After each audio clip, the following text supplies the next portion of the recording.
A very good evening to all the participants, respected faculty, researchers, colleagues, students, and friends. It is a pleasure to once again welcome you all to day 4 of the 1 week International Faculty Development Program on Curriculum Development, Research, and Publication Ethics, organized by the Department of English and Other Foreign Languages, SRM Institute of Science and Technology, Ramapuram Campus, Chennai. Publishing provides a communication channel for researchers within a field and a repository of important research efforts and a recognition for researchers and institutions alike. Therefore, ethical standards for publication are there to ensure high quality scientific publications, public trust in the findings of the research, and to make sure that people receive credit for their work and ideas. Today, we are broadcasting a live session with Dr. Dorien Kartikawangi, Associate Professor and Head of School of Communication, Atma Jaya Catholic University of Indonesia, Jakarta, Indonesia, who will be deliberating on publication ethics. It is better to be equipped with all the know-how on how to proceed before submitting your research work for publication. And this is going to be a significant lecture, especially for those who are planning to publish their research. And I emphasize on publish because it is not such an easy task. And for all those who are making efforts in that direction, this is going to be a very important session. There will be an interaction with the participants as usual towards the end of the session. So you can all post your questions in the live chat stream during the Q&A session. And I also request that you stay with us till the end of the session to give your feedback.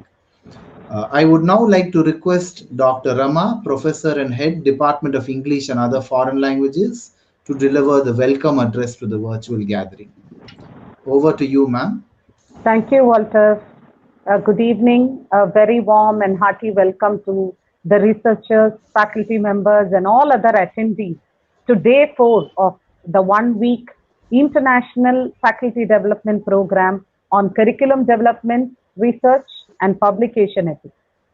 The Department of English and Other Foreign Languages, SRM Institute of Science and Technology, welcomes the guest speaker of today, Dr. Dorien, Associate Professor and Head of School of Communication, Atma Jaya Catholic University of Indonesia. I deem it a privilege to welcome Dr. Dorien to talk on a very significant topic, publication ethics. Researchers, authors, sponsors, editors, and publishers all have ethical obligations with regard to the publication and also dissemination of the results of research. We as researchers have the duty to make publicly available the results of our research on all subjects, and we are accountable for the completeness and accuracy of our report. And I'm sure all of us know the repercussions if these ethics are flouted. Our guest speaker today will throw light on this very topical issue. Let me take this opportunity to thank her immensely for joining us today and consenting to share her expertise with the awaiting audience. Thank you, Dr. Dorien, and hearty welcome. I would also now like to request my colleague, Dr. Savitha, to take over the session. Thank you, ma'am. Good evening, everyone. I am honored to present to you our beloved speaker, Dr. Dorien Kartikawangi, Associate Professor and Head of the School of Communication at the Atma Jaya Catholic University of Indonesia, Jakarta. She is actively giving lectures not only at the School of Communication, but also at the postgraduate program of the Department of Communication Science, University of Indonesia, Jakarta. Her teaching and research focus is on organizational communication, public relations, corporate social responsibility, and digital communication. She is an awardee of the Super Smart Scholarship, Stanwork, Canada World Youth, Ministry of Education and Culture, JICA, and Erasmus+. Dorien involves in the various social organizations at the national as well as international level as head of collaboration division of the Indonesia Communication Higher Education Association, head of research and competence division, Indonesian Public Relations Association, Committee of Asia Pacific Public Relations Research and Education Network, and member of International Communication Association. Dorien is also active writing in various journals and is involved in various academic as well as professional forums at the national and international levels as a reviewer and speaker.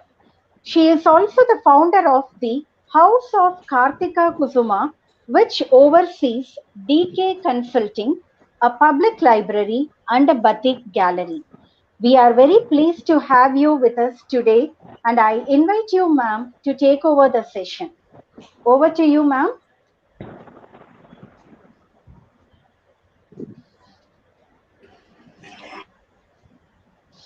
Everyone, greetings from Indonesia. I'm happy to be here. Thank you very much to Dr. Savitha and Dr. Rema, as well as Dr. Walter. It is an honor for me to be here and share a bit of knowledge about ethics in publications.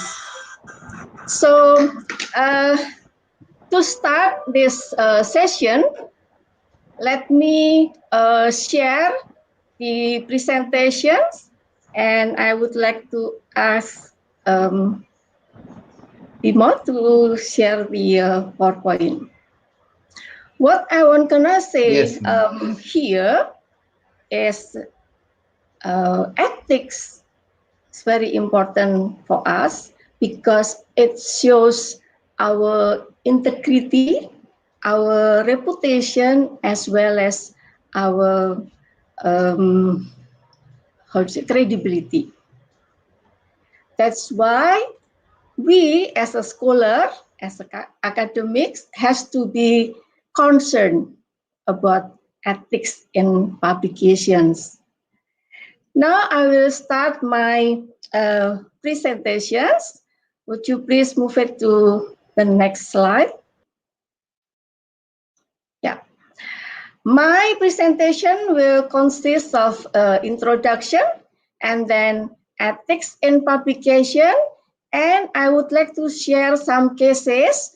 Perhaps you can have a discussion later on with your colleague or your friends and discussing these cases. Okay, next please. So this is some cases from a statistic. We can see here as introduction, there is a lot of cases. And this one is a statistic as seen annually.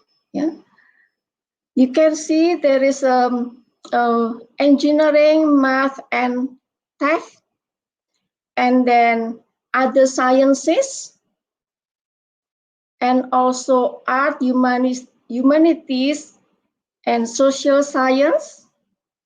It's kind of big, yeah, 24. And then economic, finance, business, and industry, and life science, and then medicine and veterinary is the biggest. So this statistic taught us that there is a lot of ethical cases that we have to consider. And of course, we hope after seeing this, we won't contribute to these cases. Yeah, we have to prevent. We have to prevent and build our reputations by avoiding ethical problem in our publications. Next, please.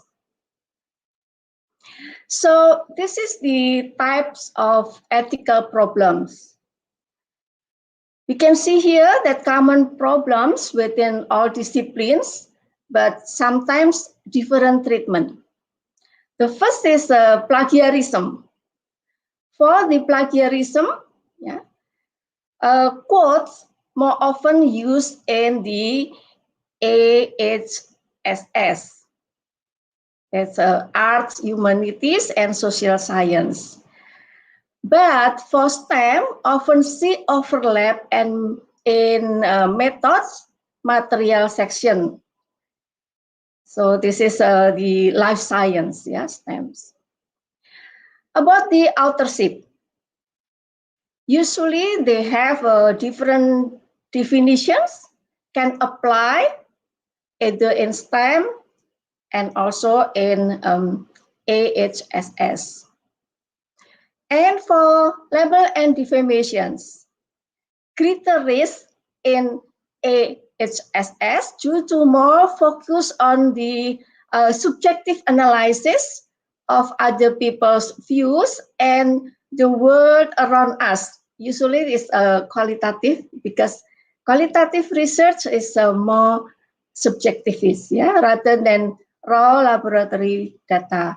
So a bit different with the positivist, that we use statistic and quantitative method in this analysis, because when we get involved with the subject and object of our research, usually there is some view that contribute to our analysis.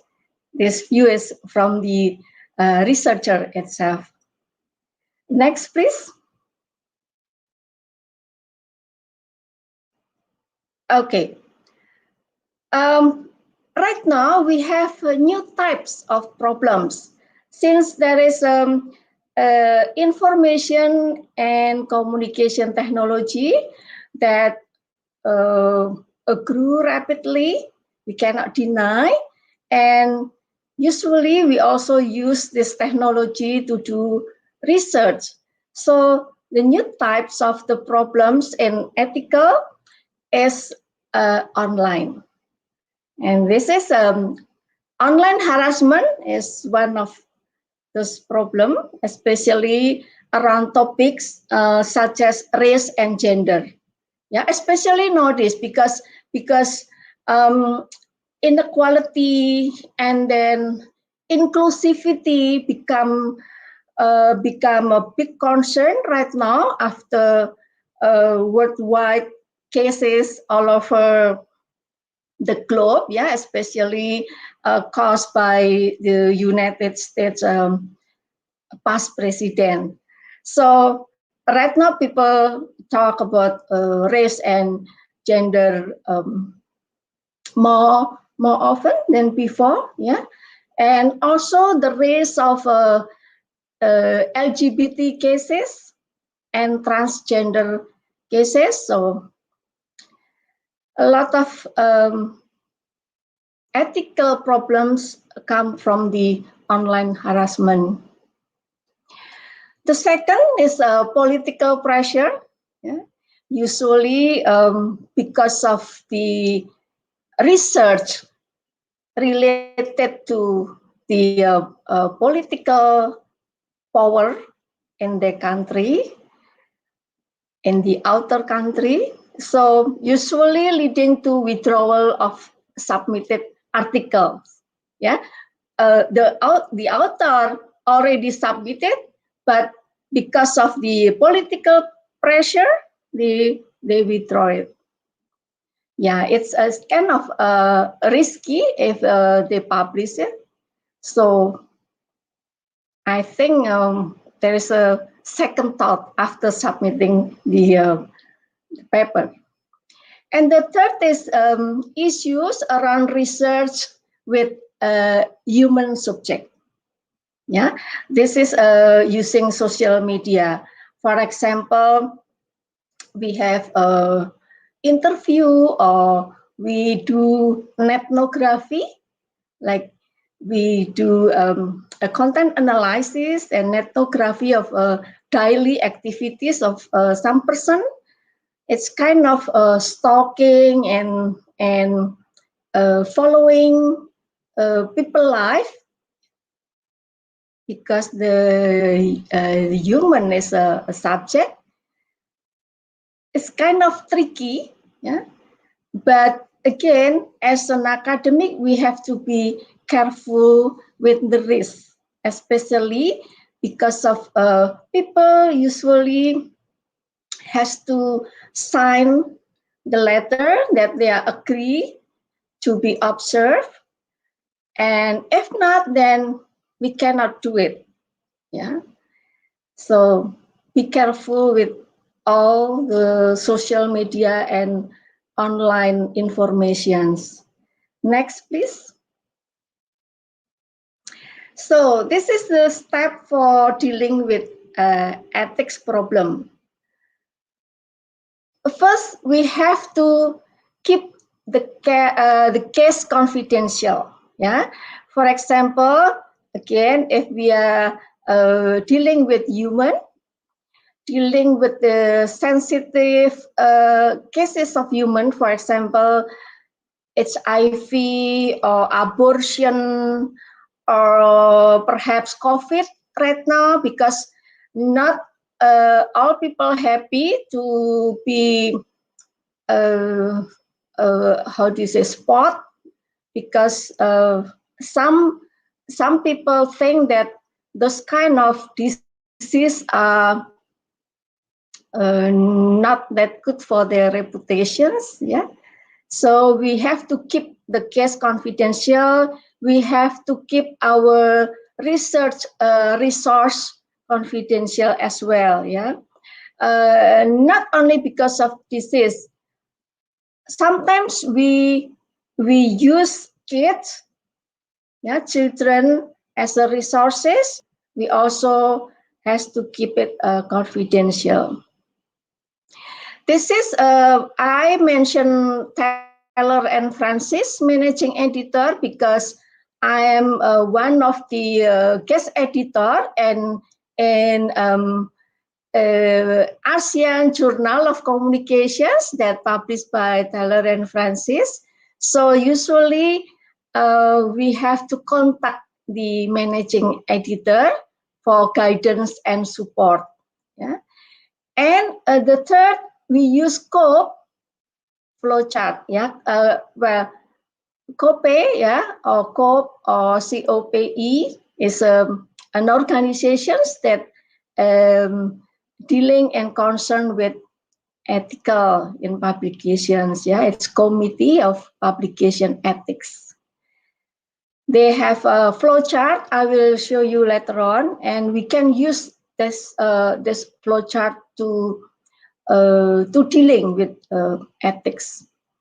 And then request a cross-ref similarity check report. Yeah, whatever the tools that you use, usually cross-ref similarity or Turnitin. Yeah, we can use that to check the similarity of the paper.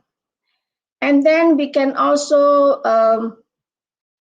run on our editorial board, yeah, for subject-specific, yeah, expertise. We can ask or invite expertise to see the paper, and then also take advantage of peer review system features. Yeah, that's really important because peer review usually we use like 2 or 3 and even 4, yeah, to make sure that the paper is free from the ethical problem. We can also use it as an education opportunity, yeah, because we can learn from our experience. And the last is keep update with the editor resources. We can build or ready for communication. So two-way communication, discussing the problem, so it will be solved. Yeah, that's better other than we keep quiet and let everything just flow. We cannot do that. Yeah, we have to proactive and open communications to the editor. Next, please.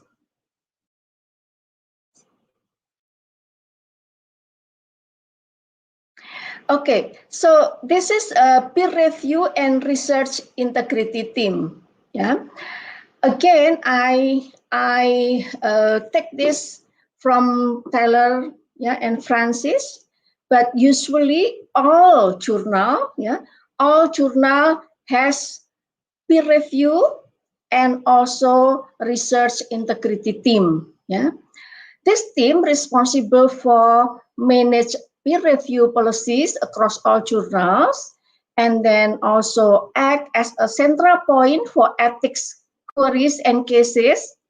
Yeah, usually they make sure that there is no ethical problem in the paper.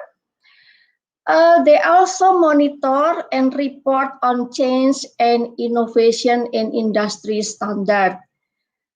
So this kind of ethics usually accrue together with the industry itself. Yeah, and also this team take responsibility for new peer review initiative. Yeah, if the peer review found something new and reported to the integrity team, they will consider. Yeah, they will reconsider those report.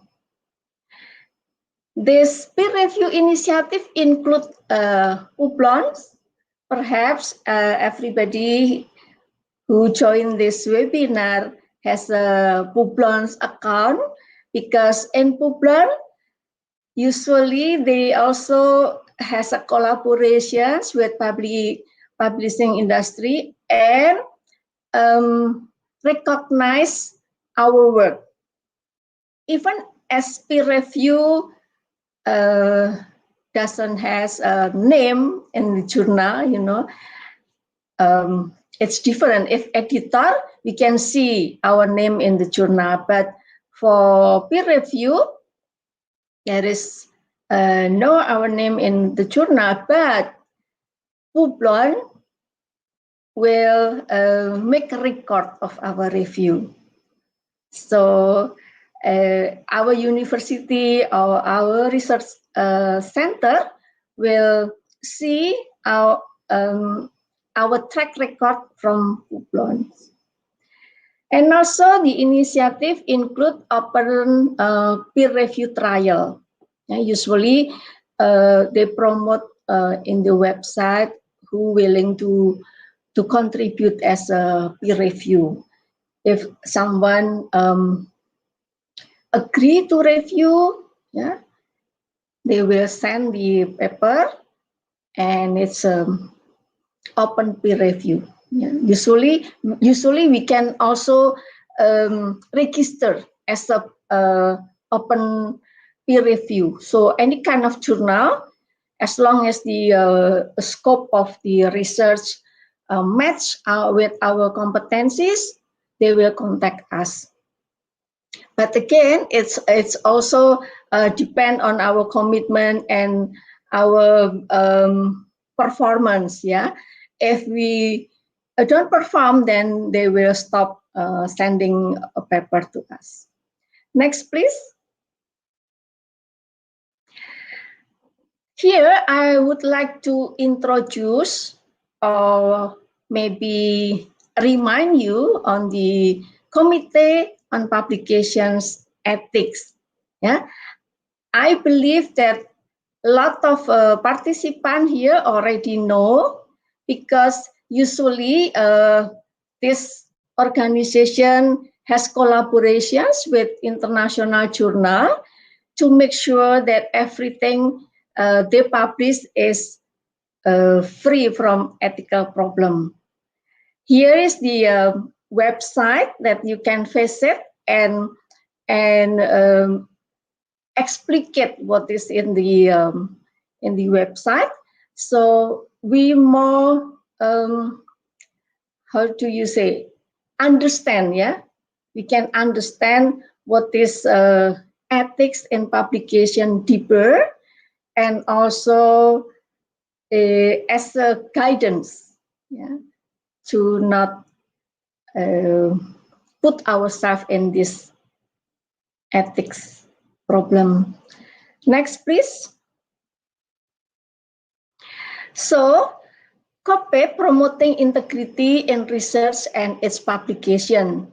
Here we can see that the roles is to assist editors of scholarly journals and publisher owners in their endeavor to preserve and promote the integrity of the scholarly record through policies and practices that reflect to current best principle of transparency as well as integrity. So why the journal management has a collaboration with COPE? Because they guide how to manage publications. So COPE itself has a membership, yeah, and almost actually more than 12,000 members. Yeah, I primarily editors of journals and publisher, and they are currently exploring, yeah, expanding the membership. So, well, it's not individual. Usually, it's a organizational membership, and part of this potential expansions is being explored with a pilot project with 5 universities around the world. I don't know which universities in India. Maybe you can approach or ask the associations of higher educations. COPE operates, manages, and governs the organizations with a small group of paid employees and a group of active volunteers, yeah, who serve on the trustee board and council. So the active volunteers help them to trace every single problem and develop and also give a report to the management of the organizations. Next, please. This is their core practices. Yeah, I take this from their website. Yeah, that's why the way they present is our core practices. Yeah, policies and practices required to reach the highest standard in publication ethics. This is really reputable and credible organization. So I do recommend you to browse these publication ethics organizations to make sure that you understand better about this ethics problem. Next, please. So this is the core practices of these organizations. Yeah. Since they assist editors of scholarly journal and publisher, as well as other parties, yeah, such as institutions in their work of research, and to promote integrity of the scholarly record, yeah, through policies and practices. COPE described these 10 core practices. So you can see here this 10 practices that they serve, yeah. Allegation of misconduct, and then authorship and contributions, complaints and appeals. So they teach us how to handle complaints, conflict of interest or competing interests, and then data and reproducibility, ethical oversight, intellectual property, journal management, and peer review processes. So we just follow their platform, it will be fine, yeah. And also post-publication discussion and correction. There is the website that you can visit to understand better, because it's not enough time to explain one by one of their practices. Next, please. And about resources, you can find in their website, yeah, this 10 core practices, yeah, flowchart for handling cases of alleged misconduct, and then infographics. Infographics, I will use it in this presentation, so it will give you a brief picture of what this is. And then best practice guidelines, yeah, discussion documents, newsletter, presentation archive, and then forum cases.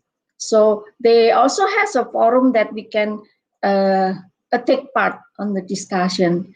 And there is a special services for members, e-learning modules, letter template, yeah, and everything. Next, please. So this is, I choose also from the website of the COPE, because I think this is important that everybody should know about manipulation in the process of publications. So how to recognize potential manipulation of the peer review process, yeah. This feature or patterns of activity shows are suggested to help recognize potential sign. Yeah, you can see here, and then you can perhaps reflect to your own experience on publications and find that there is a sign of manipulations. Yeah, you can has a plan what you should do. Often it is the occurrence of these features in combination. So it's not silo, but usually, you know, one and another have a connection. So first of all is similarity to other peer review report. Yeah. Usually it's different individuals, and they review a paper and has similarity reports. And then third-party agency involvement. This is a very dangerous when we ask someone to write for us, or maybe a translator, or you know, a lot of things that usually researcher asks other party to do something. But again, please be careful, not in your integrity matter. Yeah, we can ask someone to, for example, do the SPSS or NVivo or big data, but again, it's suit your own work. Yeah, and then also non-institutional email address. Well, there's a mention here, Gmail, Yahoo, or Hotmail accounts is also non-institutional. Yeah, that's why for formal communication, I use my email in Atma Jaya. Yeah, that's institutional. Again, even though we trust in Gmail or Yahoo or Hotmail or others, but it's not institutional. So you better have one, the institutional, the formal email ad, and then perhaps you can have another email address. There's also suspicious email address. Yeah. We have to be careful right now, because cybercrime include the phishing, yeah, phishing, is more growing right now. They are really smart in digital thing. So we are the user of these digital tools should be careful with this crime method, yeah. And then fictitious name.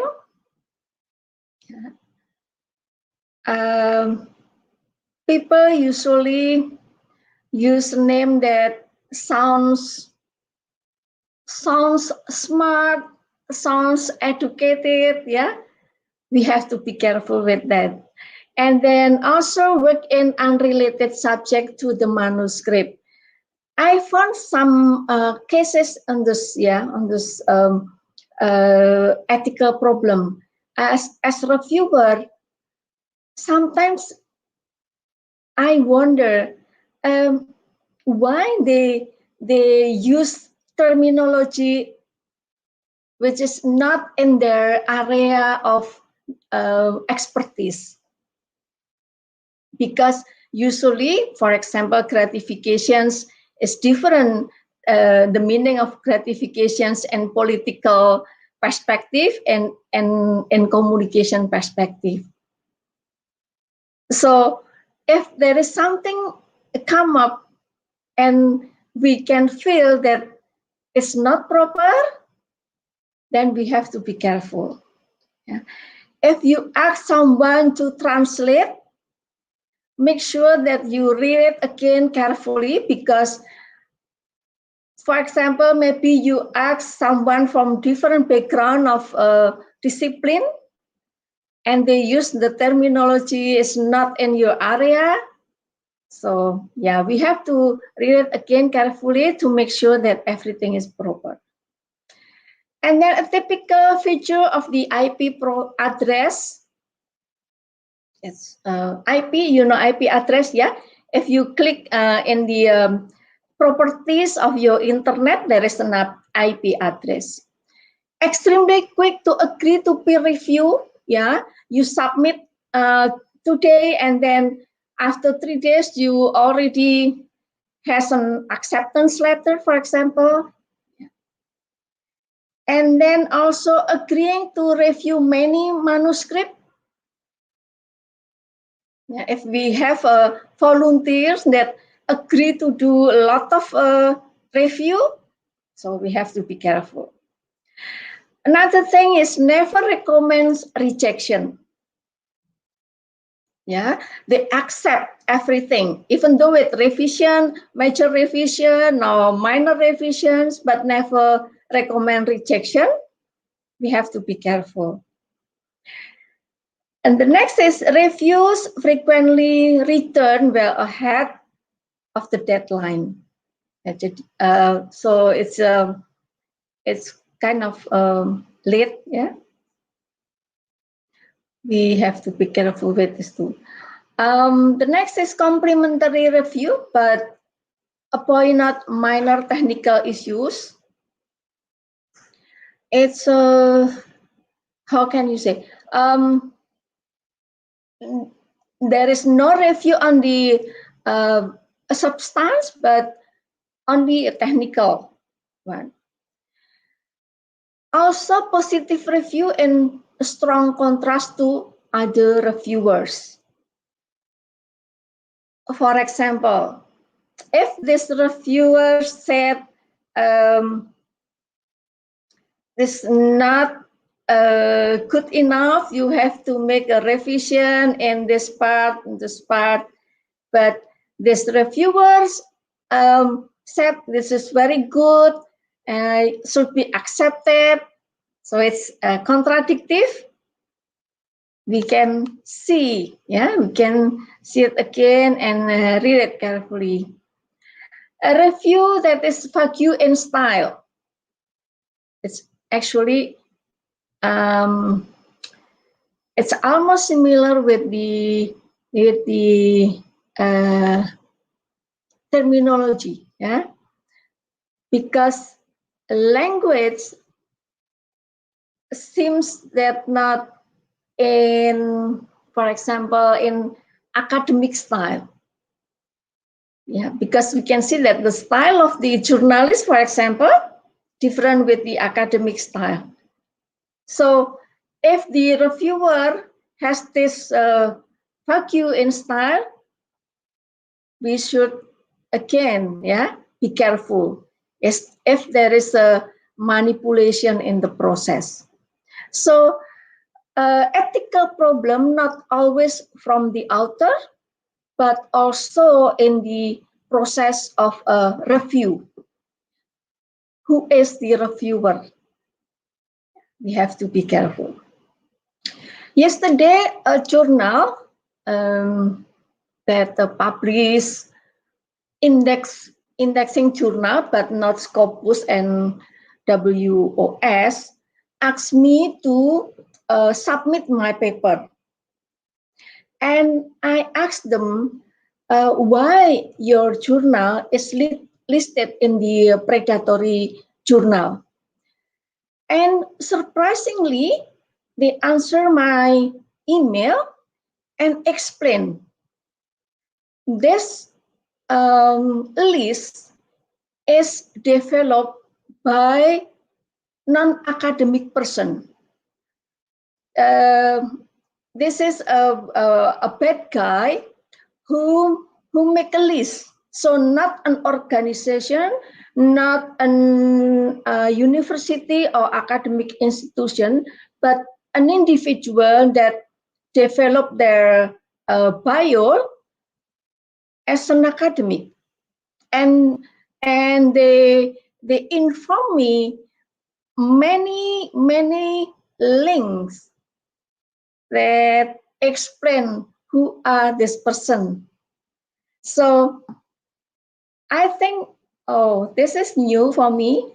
Yeah, it's a knowledge, it's a reference, because if I just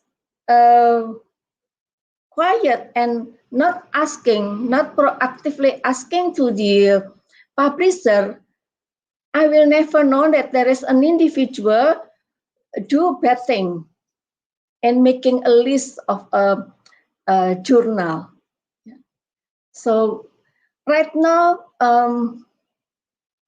somehow journal is a business, but again, journal is a tool for people like us, researcher, academician, to publish, yeah, to publish our work. It's a hard work, yeah, and publishing itself is also hard process. But some people use it as a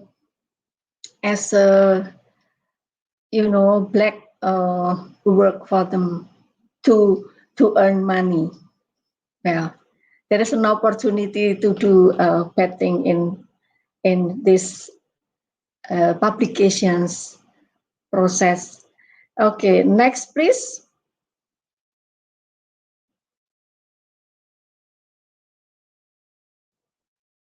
Next please. Yeah. This is the flow chart that you can also find in the website of COPE. Yeah. It's explain what to do if we suspect redundant or duplicate publications. There is a flow chart, yeah. We, for example, if we are a reviewer inform editors about the duplicate publications, yeah. Usually we can detect the paper with text matching, yeah. For example, cross-check screening. Hopefully you also use that, so familiar with it. And then thank reviewer and say you plan to investigate. Yeah. Always do the investigations. If not, if we just judge the paper, judge the author or reviewer, perhaps we make a mistake and then it's become a boomerang to us. Yeah. Get full documentary evidence if not already provided. Yeah, you have to looking for evidence. Check extent and nature of overlap or the redundancy. Read again carefully and then see whether there is duplications or not. And then here we can see the result. Yeah? Major or minor or no significant overlap. Yeah, if there is no significant overlap, we have to see here the reviewer. Who is the reviewer? Hopefully, it's not manipulation or the intentional from the reviewer side. Next, please. So this is the guideline. We can browse in the publication ethics.org the guideline of the ethical. If we are individual, not journal management, we can use it to guide our own works, to guide our own paper, so we won't have a problem in ethics. Yeah, as a reference, this is the how to say a short introduction of the guidelines. But you can explicate, yeah. Again, you can explicate in this website. Next, please. Discussion paper.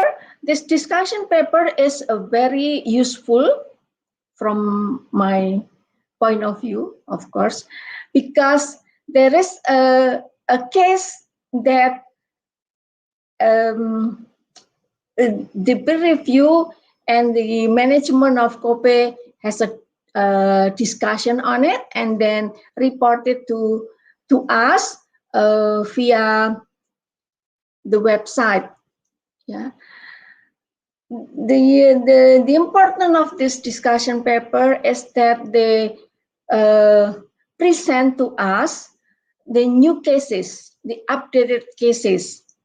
So sometimes kind of surprising, yeah, because new cases perhaps we never thought that will be happen, but it's happened. So we learn a lot from this discussion. It is a document, usually 3 or 4 pages, so it's short and easy to read. But even though it's short, we have a lot of reference in this discussion paper. Next, please. So this is the principles of transparency and best practice and scholarly publishing. I won't explain one by one because this is a lot and we don't have enough time to see it one by one. However, nothing to worry about. Again, there is a way to see it through the website of the COPE. Next, please. I still have enough time. Hopefully, I will do it faster. Yeah. So again, as I am one of editor in a journal that published by Taylor and Francis, I use it as a reference here. So all Taylor and Francis journals are member of COPE, and the editors may attend COPE forums as well and access the flow chart and submit queries. Yeah, and Taylor and Francis is a leading publisher, social science journal. Yeah, through Routledge brand, and then COPE originates from the biomedical tradition, but again, it's an ethical problem that actually worldwide that we can use it. Yeah. So join and then develop develop an ethical guidelines for the particular needs of AHSS scholar. Next, please. This is impetus for action. Yeah. We can discuss it later on. Yeah, receive a request to review a manuscript by another journal, but actually we know and recognize the title and abstract of the paper as the same as the one that recently been submitted to X journal.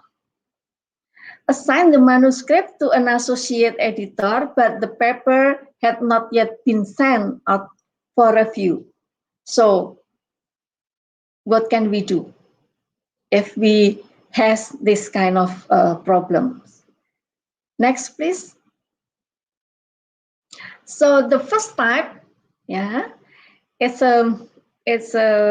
actually a role play, but because this is a webinar, I will just explain it to you, and maybe you may have this kind of discussion, yeah, role play with your friends or colleague, yeah.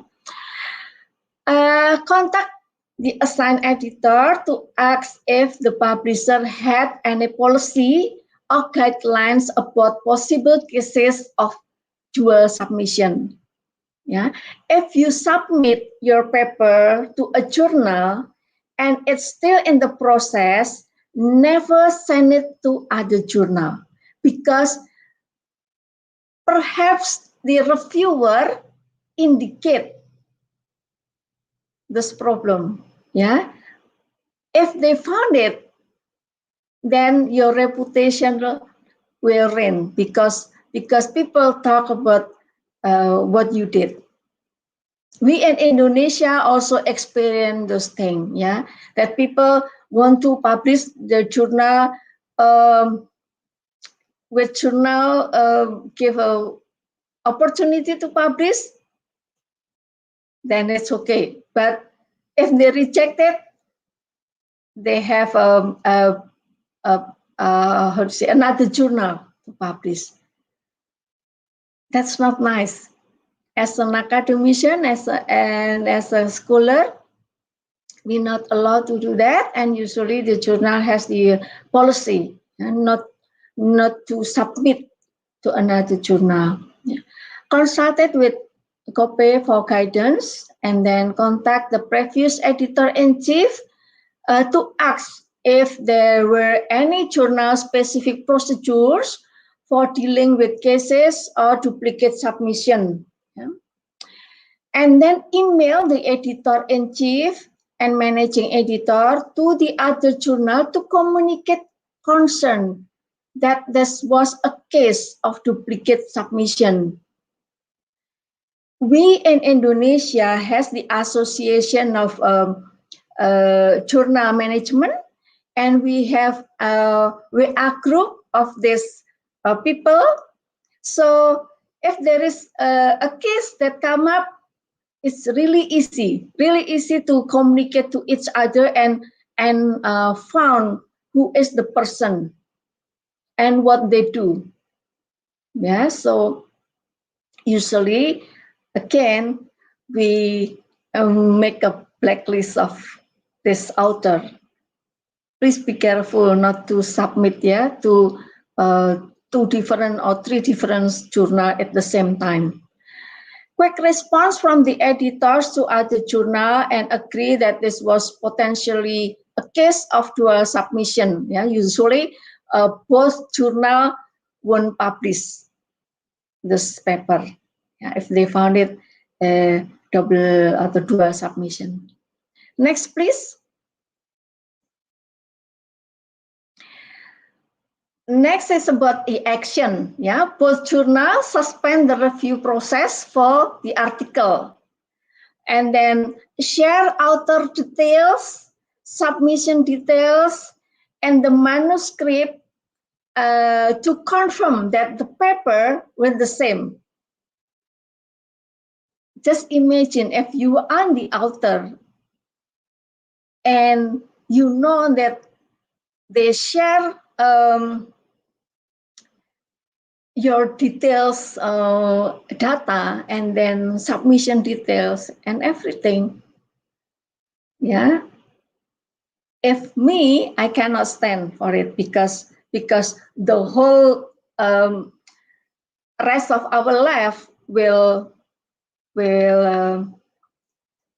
ruin and everybody will talk about it.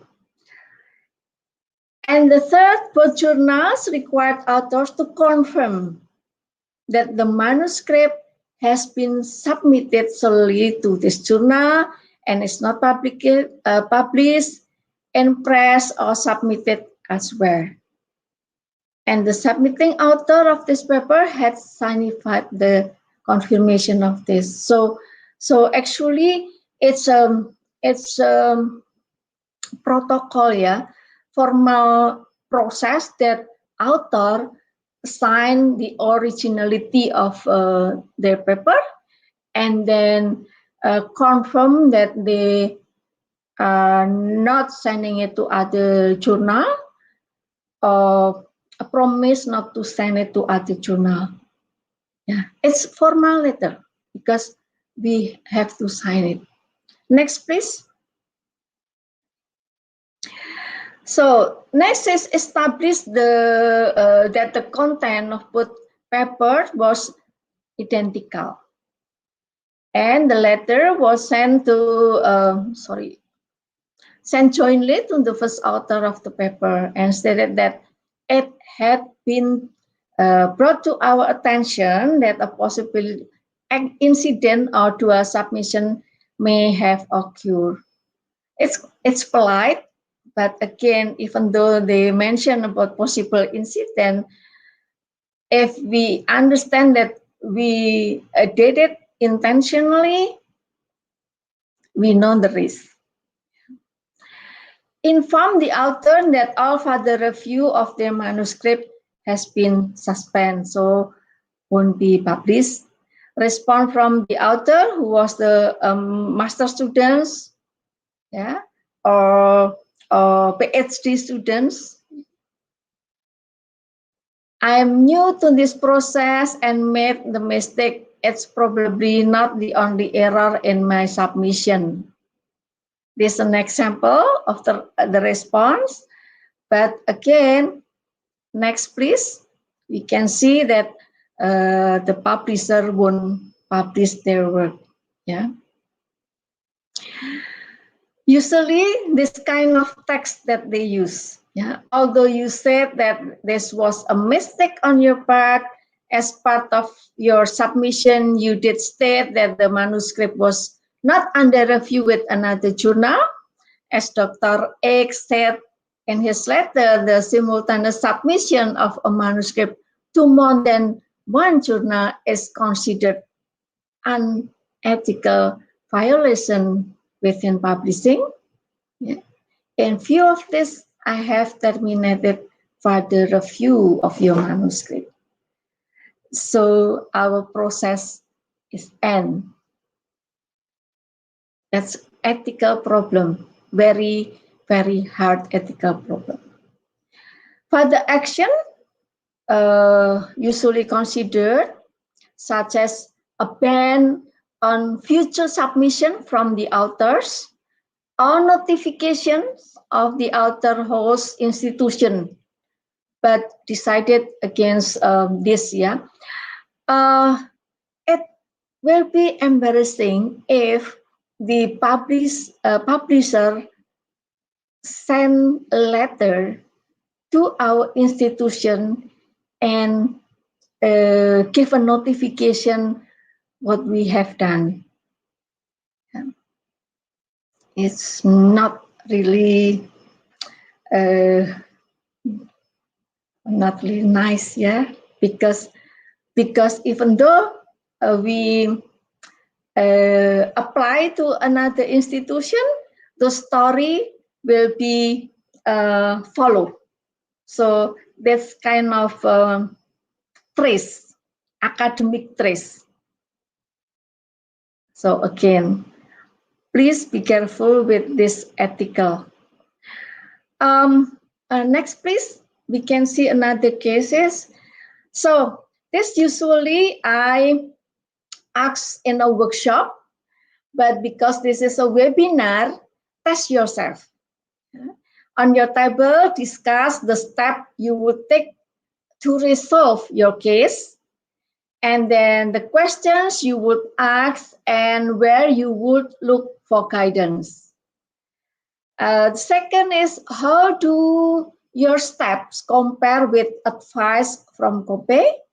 And the third, does your case study have any relevance to issues on your journals or issues in your subject area?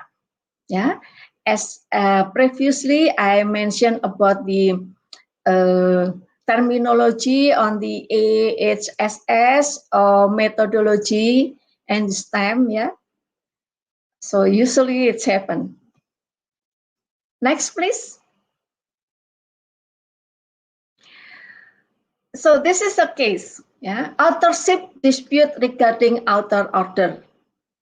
Paper accepted by a journal, for example, in 2018, but there was a lengthy disagreement between the 4 authors regarding the order of authorships. So who is the first author, the second, the third, and the fourth? The paper could not publish until all authors has signed a written agreement on the order of authorship and copyright form, yeah, which was finally received in 2020. So it's 2 years, yeah, after the problem arose. Change were then made during the proofing stage and approved by the corresponding author. By the corresponding author, I highlight this one. However, this change were disputed by another of the authors who has now required retraction of the paper from early view. So, seems simple and easy because it's only which author go first and who is the second, the third, and the fourth. But it's arise a problem. Yeah. Next, withdrawing from authorship. A journal published a paper which is now under investigation by the host institutional for misconduct. All authors signed that they agree authorship and took responsibility for the content of the paper. But then an author has not asked to be removed from the authorship. So what is behind this case? Next, please. Now, a case of plagiarism. Plagiarism is a common cases in ethicals, but the things right now we know that there is a tools which can help us to make a paraphrase of a sentence. I don't know because there is no way to interact with the participant. I'm willing to ask, do you use this tool? Ask yourself, yeah, be honest with yourself. So, paper published in a journal. A reader informed the editor that the word of the introduction was directly copied from another publications. Editor-in-chief wishes to retract the paper immediately, but the author wishes to publish a correction as a retraction will affect their future career development. So it's really egocentric person because this author won't have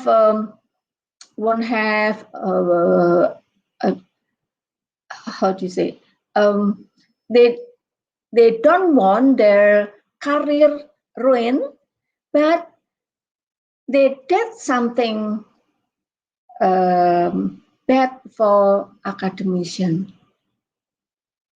What do you think about it? Because ethical problem sometimes is really hard.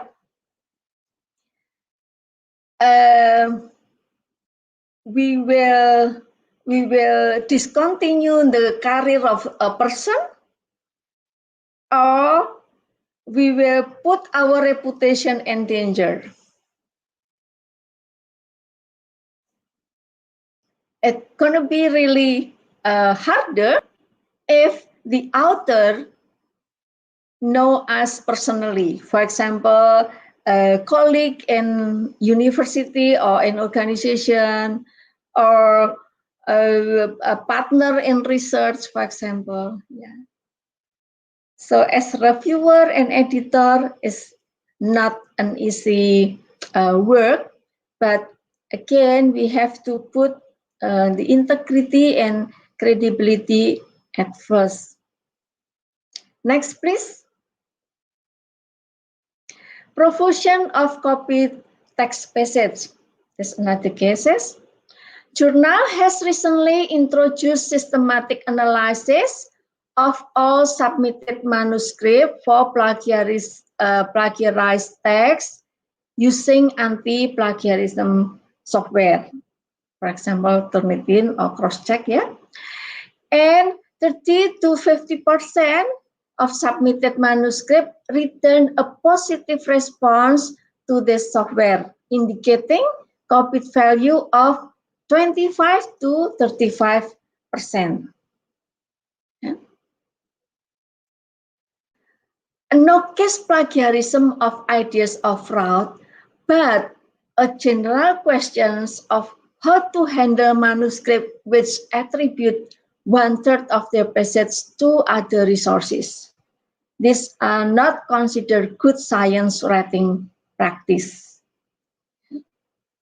Actually, if you copy a text, please mention the resource. So you won't be plagiarism or stealing another person's ideas. But if there is no resource that you write it down near the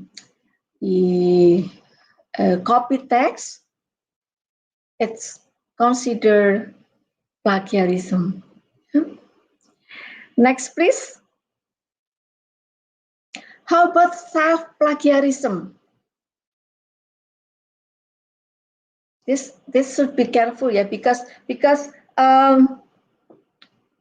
in another session I studied that there is a way to raise the citation of our works by citing our own works. But again, it's considered self-plagiarism, or you use it as reference or previous works of your research. Yeah. A paper was published with 4 authors from 2 universities. After publications, one author contacted the editor claiming a case of plagiarism. The final paper was a direct copy of an MSc or PhD thesis which this author has supervised 7 years previously. The authors included the person whose work was being plagiarized as first author and the supervisor of the work, who is also complaining about the publication of the paper. The claim was that the other authors had plagiarized the MSc thesis and had no rights to publish the material. And the complainant states the works belong to him and not his student. What do you think about it? Yeah, we are a lecturer, we are a researcher, we have students in their thesis or dissertation, and there is opportunity to publish their work. But again, how do you communicate and has agreement in publications? Yeah, usually after thesis defense, we have a agreement that both parties should understand and give a signature on this agreement. So be careful because even though you publish it after 7 years, still, yeah, the paper is there that we signed the agreement. Next, please.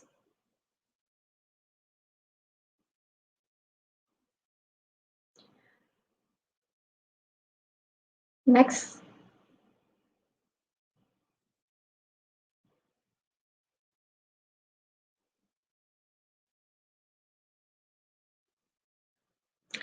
Okay, so this self-plagiarism, I guess the last slide that we can discuss. Again, I would like to review my presentation. First of all is understanding our own writing as an author. We have to also understand the requirements in publications ethics, and please fulfill the requirements if we are an author. And as an author, please make sure not to do the plagiarism, even though self-plagiarism is not allowed. Never submit it to a journal, and please also write down the resources that we use as reference, so we don't steal other people's idea. That's for author. If we are reviewer, yeah, don't do the manipulations to a paper that we review, because it is our responsibility to be objective, yeah? Write down everything that we should review carefully, and again, that's our reputation and credibility in academic matters. Never do manipulations. And the third, if we have works with our students or another authors, please do talk. Please do talk to prevent unethical problem in the future. Yeah, there is an agreement. There is a mutual understanding on the part of our works. Yeah, and be a good team player. It will develop our career. Believe me, if we done something that against ethical guidance, it will ruin our reputations for our future career. That's all my presentation.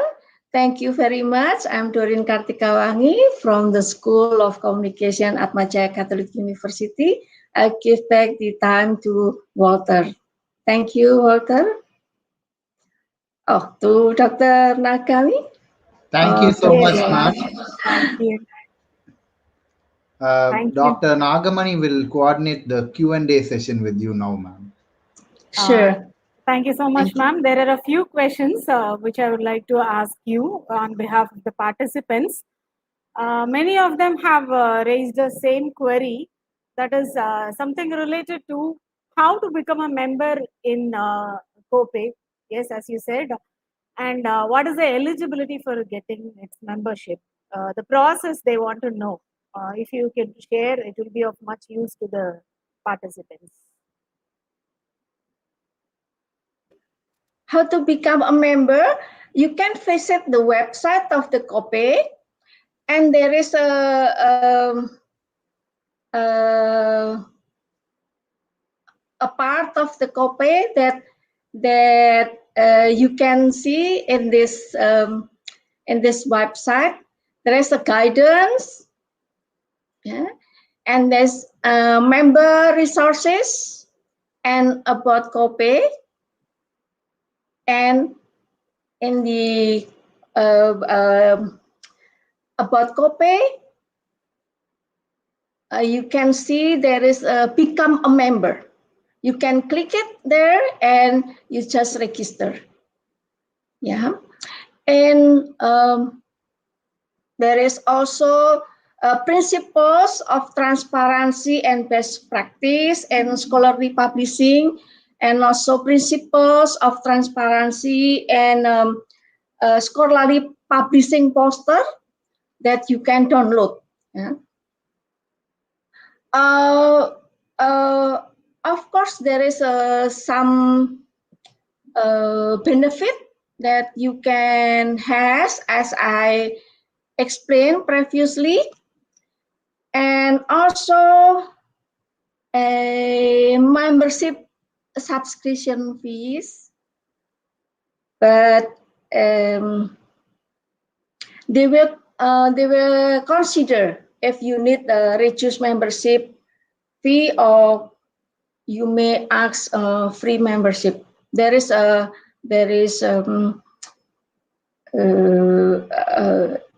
inquiry, of course. Yeah, there's some how do you say characteristic of a member who can get free or discount. Yeah.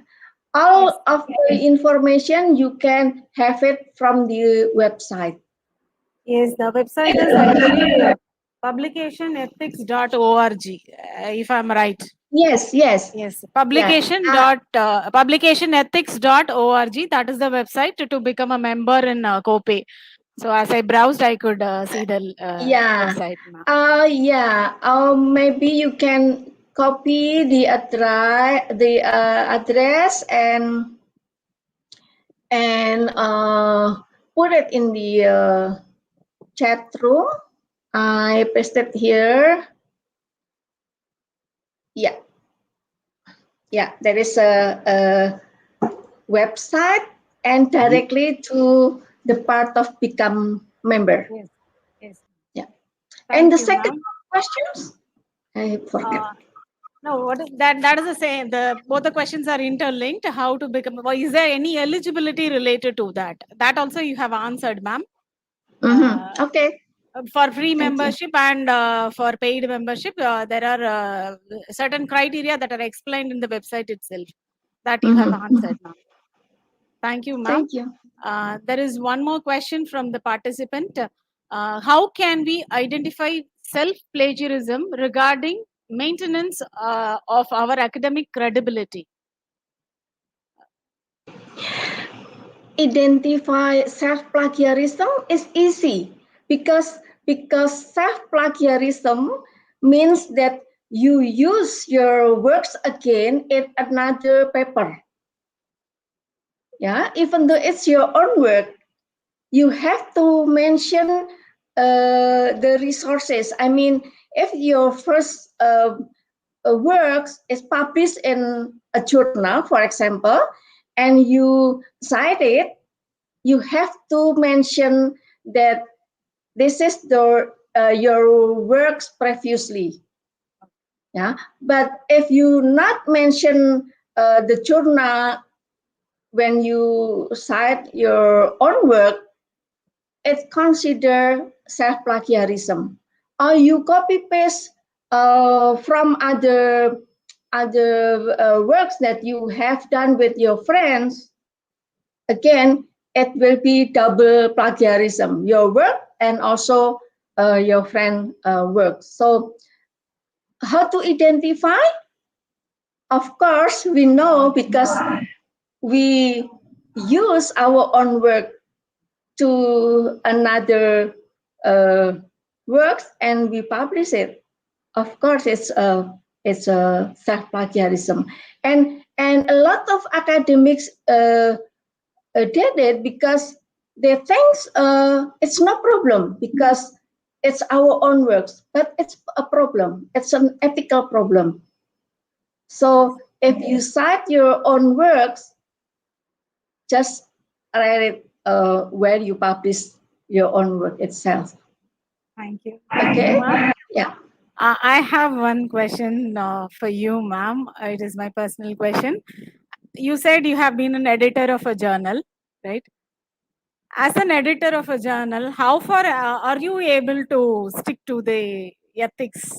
Have you ever been in a dilemma like that as an editor?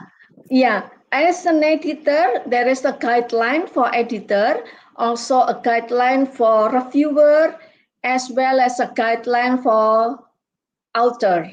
Yeah, we stick to that guideline. And yes, of course, there is a dilemma because we know who the author is, for example, or we know the locations, we know the problem statement that the author arise. Usually, if we know that there is something about this, for example, resource or the area of research or the secondary data, things like that, we will communicate this problem to the author, yeah, to make sure, or ask the author to make a clarifications in their writing. But again, as an editor, we have to stick to the ethical guideline because it's also reputations. But again, as an editor, as a reviewer, that's our contribution to the academic, yeah, as an academic as well. So we have to keep our credibility. Yeah, it's really hard. That's why we have to be careful because usually as an ASEAN, we are extended family. You know, people who know us, then just come on, give me an opportunity to publish my work. Things like that happen. Yeah, I don't want to cover those not bad thing, but effort. If we can see in a positive way, that's their effort to get published, right? But as an editor, even though we know this person, even though they are, for example, a professor or senior than us and everything, but again, as an editor and reviewer, we have to stick to the ethical inquiry. Thank you, ma'am. That is so sweet of you. There is one more question which many of the participants have asked. Is there anything legal measure, any strict legal measure for the violation of this publication ethics, other than what you mentioned, no suspension and all? So one of the participants has asked this question, ma'am. What is your I'm sorry, would you please repeat because some is. Is there any legal measure apart from the suspension of the articles and all? How far it is strict with related to the violation of publication ethics? Yeah, there is legal matters, yeah, it's a law. It's depend on in the country, yeah, who has the regulation or legal matters in this ethics problem. But when we mention when we understand about ethics, it's actually a rules, not always law or legal, but we know there is a like culture, habits, and custom and everything that we know it's not good to do that. It's not allowed to do that. That's an ethical, yeah. So not always a legal. It's kind of hard to explain. Yeah, it's not always a legal that say there is a punishment for people who did unethical academic works, but the punishment is from society, community, like academic community, and also it will influence our career, our future career as academic. Yeah, because there is no people who prisoned because of plagiarism or double submission, things like that. No, but when people know that you did something unethical, then your life as an academic will stop directly. Thank you so much, ma'am, for that is a pretty honest answer, I think. With this, I think we can come to we have come to the end of the Q&A session. Walter, over to you. Thank you so much, ma'am. I think you have given a lot of valuable inputs, ma'am, regarding ethical standards which need to be followed, and a lot of information regarding how to make sure that one's work is protected, and also to avoid any sort of plagiarism and unethical academic activity. I would now like to request Dr. Rama, Professor and Head of the Department of English and Other Foreign Languages, to give her kind comments. Over to you, ma'am. Yes, Walter. Just like Walter said, I think I should thank Dr. Dorien. She's inundated us with so much of information, and I think we have seen so many dimensions of this publication ethics being given to us. And what was very interesting is where the case studies that I think Dr. Dorien gave us, they were all like, mystery stories. They were waiting to see what's really going to happen with every case that she presented. So I think it's been quite exhaustive, and the researchers and the attendees have got a wealth of information actually now. I'm sure all of us will adhere to whatever Dr. Dorien has advised us to do, and we will do much better research than what we have actually been planning to do. So thank you, Dr. Dorien. Thank you so much for all the valuable inputs you've given us. Thank you, ma'am. We shall now move to the formal vote of thanks. I kindly request my colleague, Dr. K. Nagamani, to deliver the vote of thanks. Over to you, ma'am. Ma'am, You're kindly, muted. You're muted. Kindly Unmute. Sorry. Thank you, Walter, once again. I consider it a great pleasure to propose vote of thanks for yet another valuable session of the 1 week International Faculty Development Program.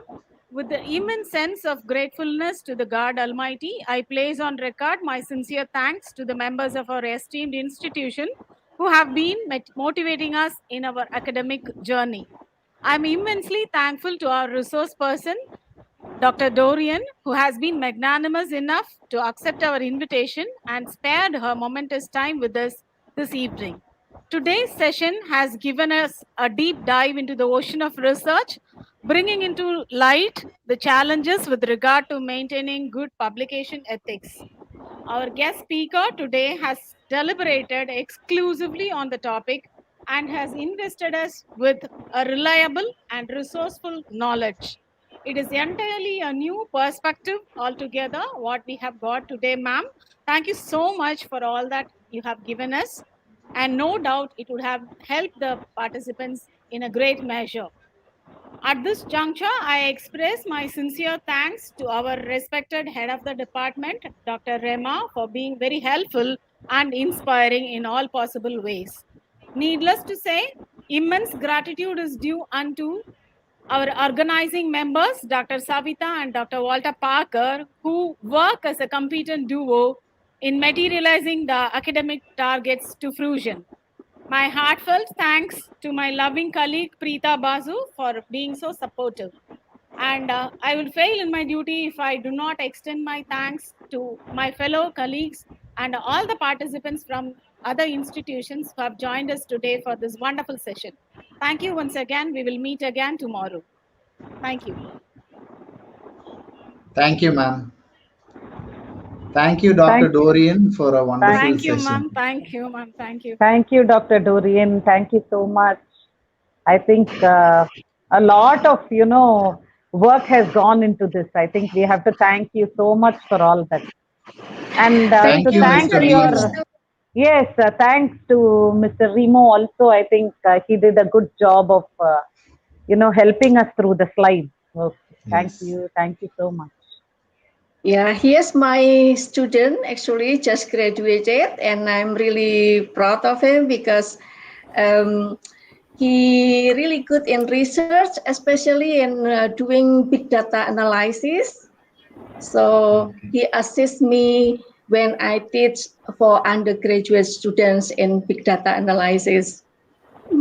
Thanks again for having me in this prestigious webinar. Hopefully, as what expected and useful for the participant. Thank you. Thank you. Thank you, ma'am. Thank you. Thank you. Thank you and good night, ma'am. Good night. Have a Thank you. Good evening. night and stay healthy and happy, of course. And I would like to ask you to leave this forum. Is it okay? Yes. Yes, ma'am. Thank you. Thank you. Bye. Thank you. Bye, Bye, ma'am. ma'am. Bye. Bye, ma'am. Bye, ma'am. Ma'am, thank you, Rama, ma'am. Thank you, Okay. Thank you, Savitha. ma'am. Thank you, Bye. Walter. Bye, Yes. all of you. Bye, Bye. Bye, Bye. ma'am.